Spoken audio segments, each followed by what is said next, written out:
Hi, welcome to another edition of Meet Your Neighbor right here on TV 18 Life Around the Lake. You know, we've had a great opportunity to meet some wonderful people here. We've had some interesting stories, and today is no different. We have a really good story for you today, and one of your neighbors, you may have seen him around Food Line or at church or somewhere around, but believe me, this story is going to be very exceptional. It is my opportunity and privilege to introduce a new friend, Mr. Guy Gardner, and I'm so glad that you've decided to join us on this show today. It's good to be with you, Norm. You know, you were telling me earlier that you've lived at the lake for a little while. Yeah, 4 years. For 4 years, so you've gotten ensconced into the community, and it's been a good experience. Oh, and definitely. Just wonderful people here, Norm. Wonderful place. Where did your life begin? Where were you from as a kid? I actually grew up just up the road in Alexandria, Virginia. Really? Yeah. Yeah. Went to school there and all the way through high school. And then headed off to college in Colorado. Which high school did you go to? I went to George Washington High School. Oh, we had to throw that in there because I know there's some people living. Well, we got a nice sunlight coming in on us now. This is good. So growing up in Alexandria, were you a military brat or? Well, I wasn't. My dad wasn't in the military. I mean, he was in World War II, but then after the war he got out, and I just happened to be a family that lived there that wasn't in the military. We were baby boomers. Yeah. I didn't even think about military. You know, when you're a kid, you don't pay attention to what your friends' parents do. But when I went off to the Air Force Academy for college and joined the Air Force, I realized that, well, you know, probably about 2/3 of my friends, their parents were in the military. Right. Do you remember the day that the light came on that said, I know what I want to do with my life? No, I don't. Really? Okay. Yeah. A lot of people ask me what made me want to become an astronaut, and I don't remember. I don't remember not wanting to be an astronaut, not wanting to fly in space. As a child? As a kid, back before we even had astronauts. I just loved science fiction and dreamed of flying in space. And I was in 8th grade when the first astronauts flew, Yuri Gagarin, of course, from Russia, and then Al Shepard from the United States. And that kind of cemented my dream then and the path that then I pursued to become an astronaut. So you set a path in the 8th grade. That's where you're headed. Yeah. Without a doubt. Yeah. That's amazing. So, I mean, that was my dream before then, but when the astronauts started flying, I realized they were all test pilots, all of whom had a military experience. They weren't all military, but they had all gotten their high-performance jet flying experience in the military. So I said, I want to be an astronaut. I have to be a test pilot. It means pilot. Sounds like the Air Force to me, so I'll go to the Air Force Academy. That's where you went, right to Colorado Springs. Right. How was that experience? It was awesome. The Academy is just a great place. It's not for everybody, but it was certainly for me, and that's where I went, and I had a great time. It was a great education, both academically, but as well as in the leadership qualities and the character building, that sort of thing as well. Being from Alexandria, had you had a lot of travel in the country before going to college? My first airplane ride, Norm, was when I got on a plane out of what was then DCA, before it was named after Reagan, National Airport, and to fly to Colorado Springs to go to the Air Force Academy. That was my very first airplane ride. Wow. The first ride that didn't end there, did it? Fortunately, it worked out okay. Yeah, so far so good. That's right. And did you start flying while you were at the academy? Well, at the academy, they give everybody orientation rides. So your freshman year, you get to fly. It was a T-33, an old single-engine jet trainer. And then you'll go on, they take you one summer around the country to visit Air Force bases and even some of the Navy and Army bases to give you an orientation to the military.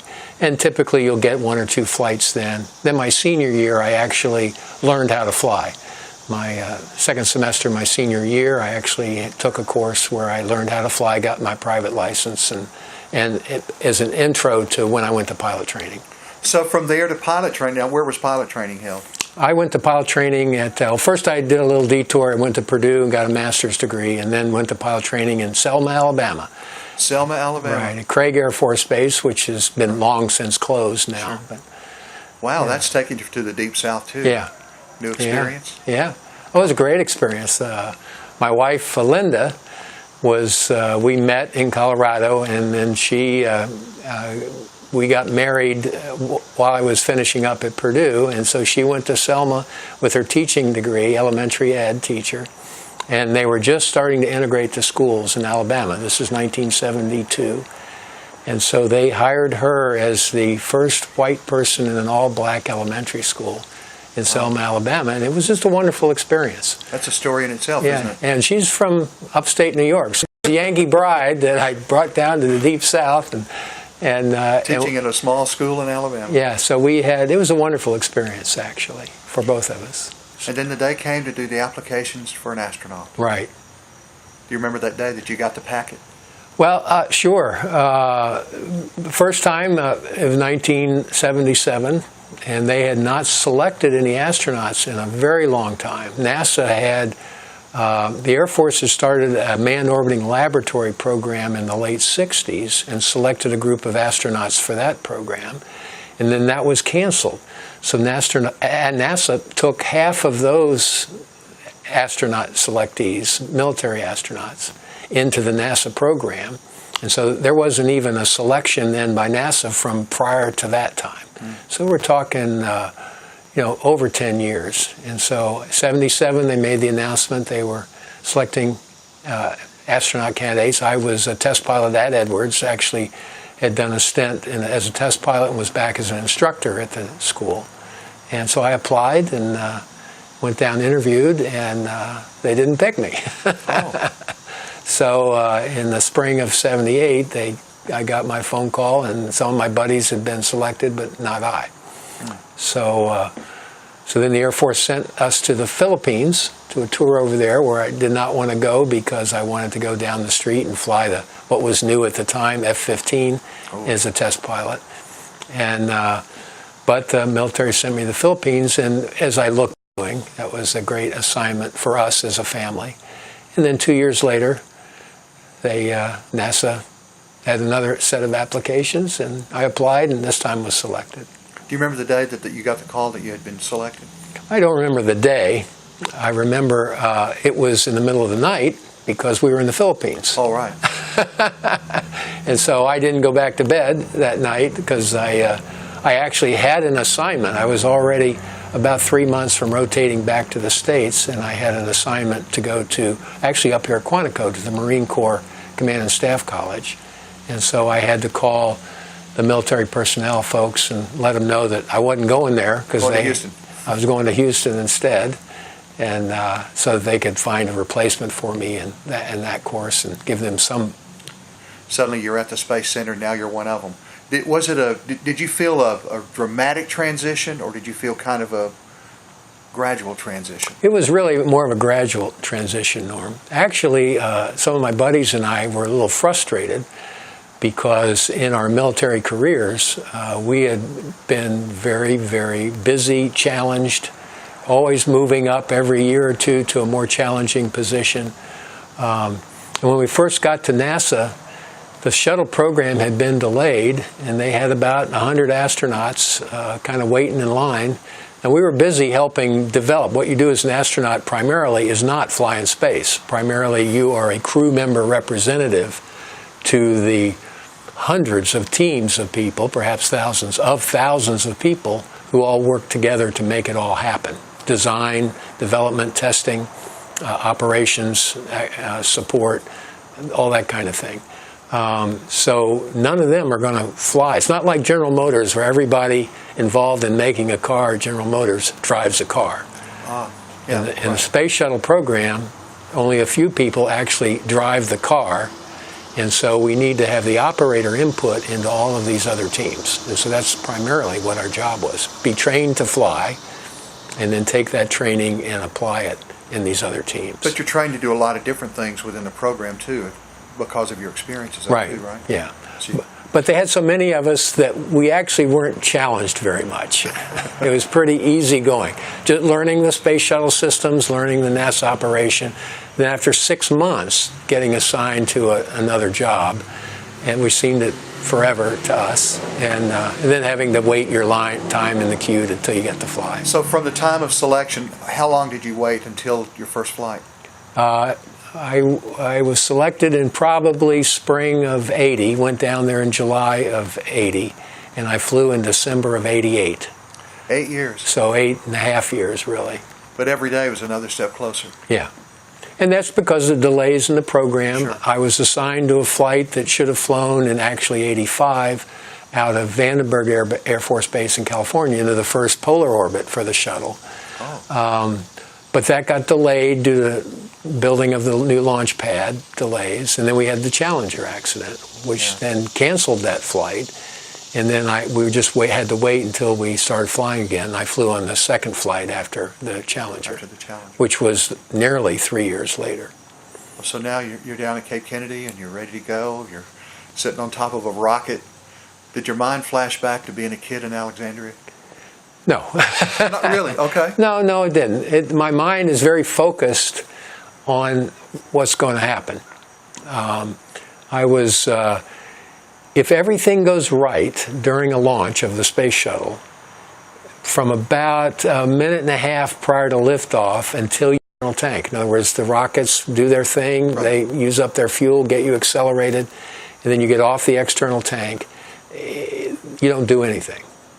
It's all done by computers. Sit and wait. If everything goes right. But we have trained literally thousands of hours in simulations. In case something goes wrong, we need to respond immediately, and there's a whole lot of different things that might go wrong. And so mentally, you're very, very busy, focused on just taking care of business and watching over things. Not so focused that you can't appreciate what's happening. Appreciating that, Lord's put me in this place, allowed my dream to come true. And there's some risk involved, but I'm very much at peace because of my faith and also my trust in all the people who are working there to make this flight successful. And so I'm found myself very much at peace, but very much excited at the same time, if you can understand that. Sure. Because it's an exciting experience to blast off in a rocket. It is really something. So that's where my thoughts were not thinking back to as a kid, and I really didn't get into this is the culmination of a 30-year dream or anything like that. It was more focused on the task, and then my other thoughts were on my wife and my kids, and they're standing out there watching me take off, and just hoping they're feeling at peace as I'm about to do this. They had risk involved. Yeah, they were. And they were a big part of that team too, weren't they? Sure. Now you've blasted off and you're looking out at the Earth for the first time from that height. That had to be an exhilarating experience. Yeah, it was. I use the word exciting to describe the flight, the launch, and it's all kinds of words you might want to use, Sure. all superlatives. Sure. And but I think the most impressive part of the experience of flying in space is looking back down at the Earth. Now you're up, the shuttle flew at about from 250 to about 350 miles above the surface of the planet. So it's not that little blue ball in the blackness of space that the astronauts got to see from the moon. Right. Instead, you're 300 miles above this 8,000 mile diameter planet. So it's like a basketball and you're a quarter of an inch above it in perspective. And so it fills your field of view. You can look out the horizon and see the curvature of the Earth's atmosphere out there and the little bands of different shades of blue of the Earth's atmosphere, and realize just what an incredibly special place in the universe this planet is. And then look down and literally flying over billions of people and just thinking about your place in the universe and what a special opportunity that I had to be able to look at the Earth from that perspective. Do you relive it every day? No. Does a picture come to your mind often? No, I don't. It's been, 25 years now, Norm. Right. Since or 27 years coming up from my second flight. Right. So that's not what I think, and I've had a lot of wonderful experiences and challenges since then. So no, but the uniqueness of it will sometimes strike me. For instance, being weightless. Right. Well, sometimes, it's very easy for me to consider the fact that we could be having this interview floating up here at the ceiling, if we wanted to, you know, and I can very easily understand what it would be like for us two to be floating up there. You know, you might have a little more trouble with that, having never experienced it. Right. So things like that. I can remember watching our daughter's basketball game once. Now this was shortly after my first flight, or between my two flights, I think. And we were up in the stands, and Linda wanted me to go get a drink or something for her. So we're in the stands, all the other parents are around us, and I'm thinking, well, rather than, you know, walk and excuse me, my way down to the floor and then go out, I'll just float over top of everybody and go out the door to where... Because you've literally done that. Yeah. And well, I guess maybe I can't do that here, so I got to go down. So so things like that, you know, and when I see pictures of the Earth, which we see a lot of, sure. You know, I can appreciate what it's like to have that picture in person. Did it feel different once you came back to see large crowds and see people? Did you see them with a different perspective? Well, I don't know if my space flight gave me that. There's an appreciation for how big God is, in the fact that He knows each one of these 7 billion plus individuals in a personal way and loves them all. And, you know, and I have trouble keeping track of my friends. But I'd had that experience prior. I can remember flying in my little T-38 jet airplane when I was flying from Houston down to Florida, and flying at night over New Orleans and looking down. It was a beautiful, clear night, and the stars up above, the universe, incredible universe above, and looking down, and almost the lights on the ground blend in with the stars at the horizon in the town of New Orleans, with close to 1 million people down there, and the lights out in the Delta, Mississippi Delta, where there are no roads, they just get to and fro by boat, and even the oil rigs out in the Gulf of Mexico, and thinking about all the people down there and how not a single one of them knew I was up above them, nor did they care. And each one of them was had their life, important things going on in their lives. Happy, sad, joyful. And just, it struck me how very, very insignificant I am in the universe.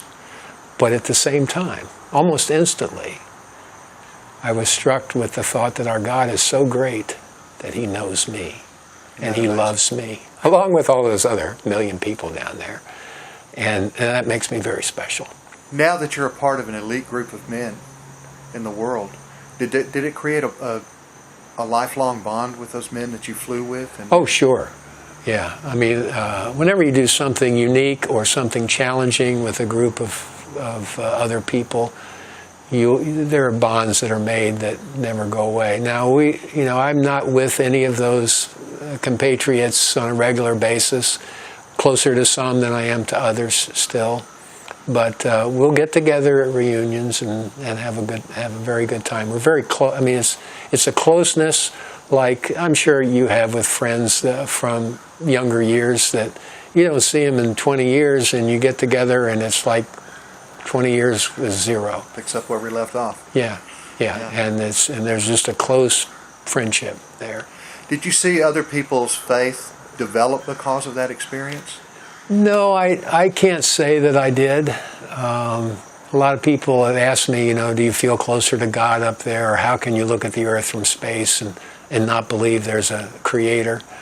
Now, it's an amazing experience to be able to look at God's creation from that different perspective.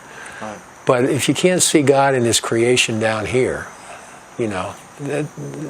going to space may not make that big a difference. Now, some people it does have that effect. It's that little extra trigger.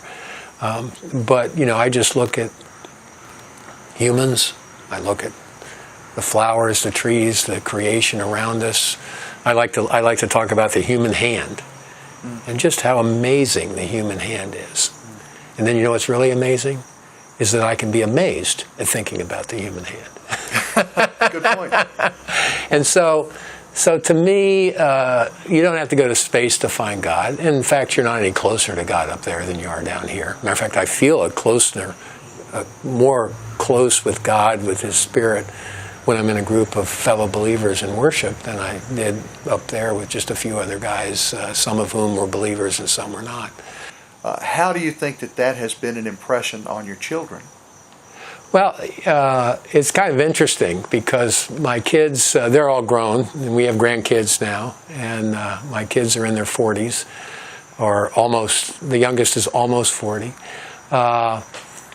But people they find out that their dad was an astronaut, and they go, "Oh, wow, what was it like having a dad who was an astronaut?" Well, they go, "Well,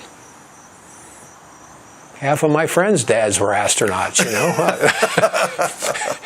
Right. It wasn't a big deal. You know, he came to school every year and gave a talk, but other than that, other dads did that too about what their professions were.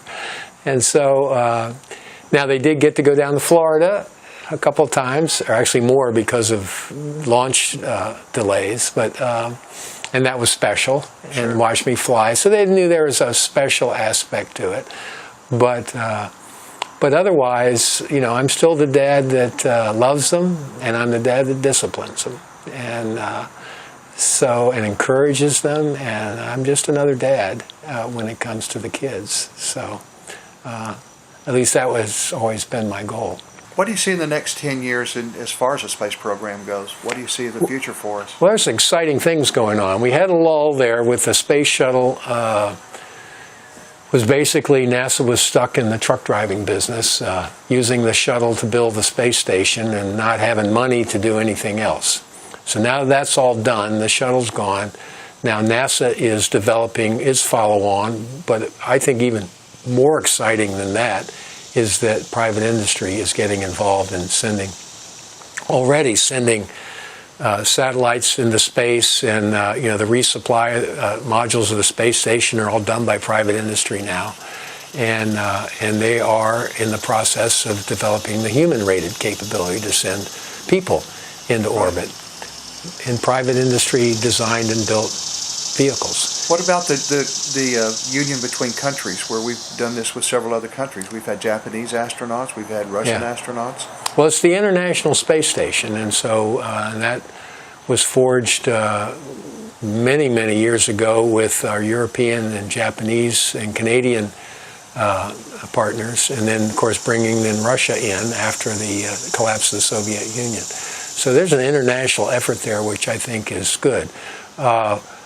You know, the fact that we have Russians and Americans on board the International Space Station, and the Americans have to go to Russia and launch on their vehicles because we don't have any. I think that has helped with all the tensions going on the other end of the political spectrum between our two countries, so that can't help but help, I think. So that's good. As to where that goes in the future, what a Mars mission will look like, going back to the moon, that people are still figuring out, and I don't know where that'll all come out. It's an exciting thing now that private industry is getting us into low Earth orbit. They're even talking about going back to the moon or going to Mars. So is that important? Well, you know, you could. I mean, knowledge is one thing, but how is it really going to help what we have in our country now? Well, you know, if you think back of when we went to the moon and how big a deal that was in our country, and in terms of the spirit of the country, in terms of the technology that was developed that ended up spinning off into the daily lives of people. Now, most of that technology developed is not done by NASA. It's done by private industry because the American consumer is demanding better and better technology. And there's a market for it. And so that's what's driving it now, not going to the moon. So that makes it even a bigger question. Well, why do we have to go to Mars? To me, it has to do with just the exploratory spirit of the human nature. And we need to be learning new things, expanding our knowledge, because if we're not moving forward, we're moving backwards. There's no standing still. I mean, that's true of a culture as well as in us as individuals. So, and space exploration is just one of many areas, and where it falls in the priority list, I don't know what it should be. I'm a little, obviously, biased because of my love of space exploration. And so, but ocean exploration, the explorations, things we're doing in the medical fields, those kinds of things, they're all important too. And so the problem with going to Mars is it's very expensive. Very expensive. Well, going to the moon was expensive at the time. It was expensive at the time, and it's expensive now. But Mars is going to be really expensive. A couple of technological hurdles still to get over, protecting the humans from radiation being the biggest, I think. But I think eventually the human race will go to Mars. In my experience, it's always been 20 to 30 years in the future. Always has been 20 to 30 years in the future. And it's 20 years in the future now. But we're getting closer. Technology, we're building better rockets. We're building better technology that will allow us to do that. And so I think it'll happen. It's just a question of when. So what's the one thing that you want to leave with them that's going to be a lasting impression? Well, what I try to emphasize when I talk is the fact that knowledge they've been each given gifts and skills. And they have a purpose in life. And they've been given the gifts and skills for that purpose. So it goes back to my definition of success. They need to be growing and improving those gifts and skills along the lines of whatever their purpose in life is. And I believe God has given each of us that purpose. And so that's what they need to be looking for, and that's what they need to be working hard for. They need to learn. I compare it to getting the space shuttle in orbit. It needs fuel. It needed 4 million pounds of rocket fuel to get into orbit. And it needed speed. It needed to burn that fuel and go faster and faster, 17,500 miles an hour to get into orbit. And so it needed that. And I equate that to knowledge. We need to learn the things we need to learn to go the places we are meant to go. And so I also emphasize that they'll learn in school, but they also need to be learning outside of school. Matter of fact, as they get older, they'll learn more outside of school than they will in school. And so that needs to be just a love of learning is what I try to instill. And then I also, if I have time, I'll talk about the importance of integrity. And I equate that to the shuttle needs gravity. Gravity is what holds the universe. If it weren't for gravity, the shuttle would just go spinning off into space. It wouldn't stay in orbit. There is gravity in space. You're weightless because you're falling. I won't go into all that. And so I equate integrity to gravity. Without integrity, relationships fall apart, and cultures fall apart, and societies fall apart. And so integrity is important for holding culturally us together in relationships, just like gravity in holding the universe together. And then the third thing I like to say is the shuttle going 17,500 miles an hour doesn't do it much good unless it's pointed in the right direction. So it needs a good inertial navigation system. And so we need that. We need to have a good compass on which way we should be going and how we should be going about getting there. And so that character is important as well. So that's what I try to stress. Also, having fun, by the way. Having fun? I also stress the importance of having fun along the way. It's very important. So all of this stuff you had to put in your brain all that time, you were still having fun? Oh, very much so. If I'm not having fun, I'm not doing it right. Oh, there you go. Yeah, if you can't get into it, get out of it. Right? Well, this has been, I feel honored to have this opportunity to visit with you and get to know you a little bit and hear the stories. And I know that there are a lot of questions that people always ask, and it may get tiresome at times. But I'm honored about it because I think that God selects certain people to be that model for other people. And not necessarily for what they do as a living or their experience, but for what that experience brought out of their spirit. Yeah. And revealed to other people. Yeah. It's wonderful. Brother, I appreciate you. Thank you so much. Thank you, Norm. It's been really sweet. It's been good to be with you. You know, and all the stuff that we hear around the country and all the meanness and the nasty things that are said and the hate that goes on in our world, there's still a place for love. There's still a place for unity. there's still a place for good old-fashioned patriotism. And one of those is not necessarily standing in front of a flag at a demonstration and trying to make your point. Your point is made every day when you get up and go to work. You have the will to do it, you have the freedom to do it, and you have the responsibility to do it, and you see rewards because of it. Now, what can be more simple than that? Work and get rewarded. That's what America's really all about. And we hope that today's little message and our visit with Brother Gardner here has been good for you as well as it's been good for me. I want you to go away today with something special in your heart and say, you know, I'm glad to be an American because of the Americans that I'm around, and seeing stories like this and getting to meet your neighbor. This is Norm Allen thanking you again for being with us on Meet Your Neighbor, where the stories are all about you.